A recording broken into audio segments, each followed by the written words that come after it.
Noong Agosto 2014, sa isang bayan sa Batangas, idinaos ang isang malungkot na libing para kay Rose Ann Jimenez, isang dalagang inakalang nalunod sa ilog. Isang taon pa lamang ang nakalilipas mula nang pumanaw ang kanyang ama, ang negosyanteng si Samuel Jimenez dahil sa atake sa puso. Habang ang buong bayan at ang kanyang madrastang si Lilian ay nagluluksa sa kanyang puntod, ang katotohanan ay nakatago sa isang maliit na apartment sa Quezon City. Si Rose Ann ay buhay, humihinga at tahimik na nagpaplano ng kanyang muling pagbabalik. Ang tanging hangad ni Rose Ann ay ang makamit ang katarungan para sa kanyang yumaong ama at para sa sarili niyang buhay na tinangkang bawiin. Nais niyang ilantad ang tunay na kulay ni Lilian at ng kasabwat nitong si Victor Caringal na nagnanais na ubusin ang yaman ng pamilya Jimenez. Sa kabilang banda, hangad ni Lilian ang ganap na kapangyarihan sa negosyo at mga lupain ni Samuel kahit pa mga hulugan ito ng pagkitil sa buhay ng mga taong nagmamahal sa kanya. Ano ang gagawin mo kung ang taong inakalang mong pamilya ay siya palang unti-unting kikitil sa iyong ama? Paano haharapin ng isang madrasta ang multo ng kanyang nakaraan kapag ang dalagang inutusan niyang patayin ay biglang lumitaw sa harap niya? Sapat ba ang isang huwad na libing upang matakpan ang pinakamadilim na lihim ng kasakiman at pagtataksil? Pero bago po ang lahat, baka pwedeng palike ang video na ito. Dahil napakalaking bagay na ito sa aming content creators. At mangyaring mag-comment sa baba kung taga saang lugar ka para malaman namin saan umaabot ang ating mga video. Maraming salamat po. Ang trahedya ng pamilya Jimenez ay hindi lamang nagsimula sa isang simpleng away pamilya, kundi sa isang malamig at kalkuladong panlilinlang na binalot ng kunwaring pagmamalasakit ni Lilian. Si Rose Ann, na noon ay lunod pa sa pighati at nagdadalamhati sa biglaang pagkawala ng kanyang amang si Samuel, ay walang kamalay-malay na siya na ang susunod na target ng isang planadong pagpaslang. Ang layunin ni Lilian ay malinaw, burahin ang tanging hadlang upang masolo ang lahat ng mana, lupain at ang kumpanyang itinayo ng pamilya Jimenez sa loob ng maraming dekada. Ang tensyon ay lalong tumindi at naging madilim nang ipag-utos ni Lilian ang kamatayan ni Rose Ann sa isang bayarang mamamatay tao na si Romy sa halagang hindi matatawaran. Dinala si Rose Ann sa isang liblib at masukal na lugar kung saan ang tanging maririnig ay ang huni ng mga kuliglig at ang lamig ng bakal ng baril na mariing dumikit sa kanyang sentido, isang sandali na akala niya ay huling hininga na niya sa mundong ito. Ngunit sa isang hindi inaasahang pagkakataon na tila ba isang himala mula sa langit, nakilala ni Romy ang mukha ni Rose Ann dahil siya pala ang malapit na kaibigang laging ikinukwento ng kanyang sariling anak na tinulungan ni Rose Ann noon sa pag-aaral. Dahil sa utang na loob at biglang paggising ng kanyang konsensya, hindi nagawang kalabitin ni Romy ang pamatay na gatilyo sa harap ng inosenteng dalaga. Sa halip na ituloy ang karumal-dumal na krimen, ibinunyag ni Romy ang lahat ng baho na si Lilian ang utak sa likod ng tangkang pagpatay sa kanya at ang kanyang ama ay hindi namatay sa natural na atake sa puso kundi dahan-dahang nilalason sa loob ng 6 na buwan hanggang sa tuluyang bumigay ang katawan nito. Upang makaligtas sa bangis at impluwensya ni Lilian, gumawa sila ng isang huwad at madugong senaryo kung saan isang hindi kilalang bangkay ng babae mula sa punerarya ang pinalabas na katawan ni Rose Ann at ipinaanod sa malalim na ilog upang maniwala ang lahat, lalo na si Lilian, na tagumpay at tapos na ang kanyang maitim na balak. Habang idinadaos ang isang huwad na libing sa Batangas na dinaluhan ng daan-daang tao, ang totoong Rose Ann ay nagtatago sa isang masikip, mainit at madilim na apartment sa Quezon City kung saan tanging delata at tubig ang kanyang kinakain. Ang kanyang pananahimik ay hindi tanda ng pagsuko kundi isang madiskarteng paghahanda at pag-iipon ng lakas upang makakalap ng mga matitibay na ebidensya laban sa madrasta. Sa tulong ni Romy na naging protektor niya at ng ilang tapat na dating empleyado na hindi nasilaw sa pera ni Lilian, unti-unti niyang nabuo ang masalimuot na puzzle ng kasakiman ni Lilian mula sa mga pekeng papeles ng bentahan ng lupa hanggang sa mga ilegal na bank transfers na nagkakahalaga ng milyon-milyong piso. Samantala sa loob ng mansyon, si Lilian at ang kanyang kalaguyong si Victor ay wala nang kahihiyang nagpapakasasa sa yaman ni Samuel, ginagamit ang mga sasakyan at naninirahan sa kwarto ng kanyang ama.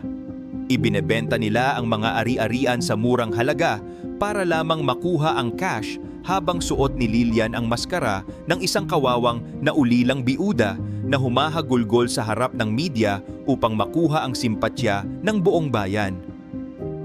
Ang tensyon ay umabot sa sukdulan noong Enero 2015 nang ang mansyon ng mga Jimenez ay biglang dinagsa ng mga operatiba ng pulisya at mga ahente ng NBI na sumira sa katahimikan ng kanilang marangyang almusal na puno ng tawanan. Si Lilian ay napatulala at nanginig ang buong katawan nang basahan siya ng warrant of arrest para sa mga kasong parricide, frustrated murder at malakihang estafa. Ngunit ang pinakamatinding dagok na nagpaguho sa kanyang mundo ay nang bumukas ang pinto ng presinto at pumasok si Rose Ann, buhay, matatag at nakatitig ng diretso sa kanyang mga mata nang walang takot. Bitbit ni Rose Ann ang mga dokumento at testimonya na inakala ni Lilian na matagal nang nilamon ng lupa at kinalimutan ng panahon na naging hudyat ng katapusan ng kanyang masamang paghahari. Ang transformasyon ni Rose Ann mula sa isang inosente, mahiyain at tahimik na biktima patungo sa pagiging isang matapang na tagapagmana ay nagsilbing simbolo ng katarungan na naging usap-usapan sa buong lalawigan. Ang kanyang naging kamatayan sa paningin ng publiko ay naging isang napakasakit ngunit mahalagang muling pagkasilang kung saan natutunan niyang maging mapanuri, matalas ang isip at matatag ang loob sa harap ng mga taong mapagsamantala sa kapwa. Hindi na siya ang batang Rose Ann na madaling mapaikot ng matatamis na salita at huwad na pag-aaruga, kundi siya na ngayon ang boses ng katotohanan na hindi natatakot harapin ang kahit anong banta o panganib sa kanyang buhay. Sa kabilang banda, si Lilian naman ay dumanas ng pinakamarahas at kahiyahiyang pagbagsak sa kanyang kapalaran mula sa pagiging reyna ng mansyon na napapaligiran ng luho ay naging isang bilanggo na lamang na nakasuot ng orange na uniforme at nakapiit sa likod ng mga rehas habang hinahatulan ng habambuhay na pagkakulong. Ang imahe ng pamilya Jimenez na dati ay binalot ng madidilim na tsismis, pagdududa at kasinungalingan ay tuluyan ng nalinis at naibalik ang dangal nang makuha ni Rose Ann ang hustisya para sa kanyang ama at para sa sarili niyang buhay. Ang epektong ito ay naramdaman din sa bawat sulok ng negosyong real estate na itinayo ni Samuel Jimenez dahil ang lahat ng mga ari-arian, titulo at lupain na ilegal na inilipat sa pangalan nina Lilian at Victor ay muling nabawi sa pamamagitan ng batas at mga legal na proseso. Si Rose Ann ay hindi na lamang tinitingnan ng komunidad bilang ang anak na naulila at kailangang kaawaan, kundi bilang isang mahusay, matalino at makatarungang CEO na may paninindigan at tunay na malasakit sa kapakanan ng kanyang mga tauhan. Ang mansyong dati ay naging pugad ng kasamaan, lihim na plano at lugar ng kasiyahan para sa mga kriminal ay muling naging isang tunay na tahanan at simbolo ng pag-asa kung saan muling binubuhay ang malinis na alaala ng kanyang tunay na mga magulang. Ang bawat gabing puno ng takot, gutom at bawat luhang ibinuhos ni Rose Ann habang nagtatago sa dilim ay nagbunga ng isang pagkataong mas malalim ang pag-unawa sa tunay na halaga ng buhay, pamilya at integridad. Natutunan niyang ang yaman ay maaaring mawala sa isang iglap, ngunit ang pangalan, dangal at katotohanan ay mananatiling buhay kung ito ay ipaglalaban ng may buong katapatan at tapang. Ang tagumpay na ito ay nagsilbing inspirasyon sa lahat ng mga biktima ng pang-aabuso na nagpapatunay na walang lihim na hindi nabubunyag at walang kasamaan na hindi nagagapi ng isang pusong tapat sa kanyang simulain. Sa huli, Ang buhay ni Rose Ann ay hindi na lamang kwento ng pagtatago, kundi isang dakilang kwento ng pagbangon at tagumpay laban sa mga mapanirang anino ng nakaraan.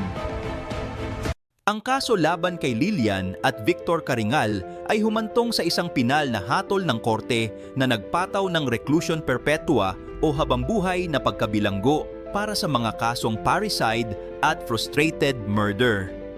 Ang naging resulta ng matapang na paglantad ni Rose Ann Jimenez ay ang tuluyang pagbagsak ng mga taong nagnanais na pumatay sa kanya at sa kanyang ama para sa material na bagay. Ang resolusyong ito ay nagbigay kay Rose Ann ng ganap na karapatan na mabawi ang lahat ng mga lupain, pondo at ari-arian na iligal na kinuha at ibinenta ni Lilian habang siya ay nagtatago. Ang naging kinalabasan ng paglilitis ay nagsilbing babala sa lahat na ang bawat krimen, gaano man ito kaperpekto sa simula, ay may kaukulang kabayaran sa tamang panahon. Para sa pamilya Jimenez, ang katarungan ay nakamit hindi lamang sa loob ng kulungan, kundi sa pagbabalik ng dangal ng pangalan ni Samuel na dahan-dahang nilinis ni Rose Ann sa pamamagitan ng kanyang tapat na pamumuno sa kanilang negosyo. Ang bawat ebidensyang iniharap, mula sa testimonya ng bayarang mamamatay tao hanggang sa mga bank records, ay naging pundasyon ng isang matatag na hatol na hindi na kayang baligtarin ng anumang yaman. Ang naging resulta ng mahabang laban na ito ay ang muling pagsigla ng kumpanya sa ilalim ng pamamahala ni Rose Ann, kung saan ang mga empleyadong dati ay natatakot ay muling nagkaroon ng tiwala sa kanilang lider. Ang resolusyon ng kwentong ito ay nag-iwan ng isang mahalagang aral sa komunidad ng Batangas na ang katarungan ay laging dumarating para sa mga taong handang manindigan para sa katotohanan. Bagamat hindi na maibabalik ang buhay ng kanyang ama, ang katahimikan sa puso ni Rose Ann ay nakamit nang makita niyang nagbabayad na sa batas ang mga taong nagtaksil sa kanilang pamilya. Ang mansyon na dati ay saksi sa mga madidilim na plano ay naging kanlungan na ngayon ng katuwiran at pag-asa. Sa huli, ang legal na tagumpay ni Rose Ann ay simbolo ng pagwawagi ng kabutihan laban sa kasakiman na naging inspirasyon sa marami na huwag sumuko kahit gaano pa kabigat ang pagsubok. Sa huli, natanggalan ng anumang karapatan si Lilian Samana at ari-arian ng pamilya Jimenez na naging dahilan upang siya ay mamatay na walang kahit isang sentimo sa kanyang pangalan sa loob ng rehas. Ang bawat sentimong nabawi ay ginamit ni Rose Ann upang magtayo ng mga foundation na tumutulong sa mga biktima ng domestic abuse at injustice na nagpapatuloy sa legacy ng kabutihan ng kanyang ama. Ang kinalabasan ng kaso ay naging hudyat ng bagong simula para kay Rose Ann, kung saan ang kanyang takot ay napalitan ng lakas at ang kanyang pagtatago ay napalitan ng isang buhay na puno ng liwanag. Ang hustisya para sa mga Jimenez ay ganap ng nakamit at ang anino ng kahapon ay tuluyan ng naglaho sa harap ng bagong umaga. Ang kwento ni Rose Ann Jimenez ay isang makapangyarihang paalala na ang katotohanan, kahit gaano pa ito pilit na ibaon o itago, ay laging hahanap ng paraan upang lumabas at magbigay ng katarungan. Mahalagang matutunan nating huwag mawalan ng pag-asa sa gitna ng mga pagsubok dahil ang bawat dilim ay may kaakibat na liwanag basta't mananatili tayong tapat sa ating sarili at sa ating pinanggalingan. Ang tunay na yaman ay hindi matatagpuan sa mga lupain o bank accounts na nakuha sa masamang paraan, kundi sa kapayapaan ng loob na nagmumula sa paggawa ng tama sa kapwa. Ang kasaysayan ni Lilian ay isang babala sa mga taong nilalamon ng kasakiman na ang bawat buhay na iyong sinisira ay may katumbas na pananagutan sa batas at sa langit na hindi mo matatakasan. Dapat nating laging tandaan na ang pamilya ay dapat na nagpoprotekta sa isa't isa at ang pagtatraidor dito ay ang pinakamalaking pagkakamali na maaaring gumiba sa iyong buong pagkatao. Sana ay magsilbi itong inspirasyon sa lahat ng mga dumaranas ng kawalang katarungan na huwag sumuko sa kanilang laban at laging maniwala na ang tadhana ay may sariling paraan ng pagsingil sa mga abusado. Huwag nating hayaan na ang ating galit ang magdikta ng ating mga aksyon, kundi ang ating determinasyon na linisin ang ating pangalan at makuha ang nararapat para sa atin. Ang katarungan ay hindi laging nakukuha sa mabilis na paraan, ngunit sa tamang panahon, ang tadhana ang kusang maniningil para sa lahat ng mga luhang iyong ibinuhos. Ang tunay na kayamanan ay ang pagkakaroon ng malinis na konsensya at ang kakayahang matulog ng mahimbing dahil alam mong wala kang naagrabyadong kapwa. Sa huli, ang integridad ay ang sandatang hinding-hindi ka bibiguin sa anumang hamon ng buhay basta't mananatili kang tapat sa iyong sarili at sa iyong pamilya.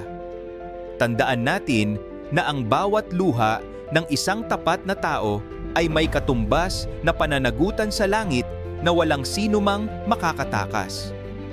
Hindi man natin kontrolado ang kataksilan ng iba, kontrolado naman natin ang ating dangal na mananatiling malinis hanggang sa dulo.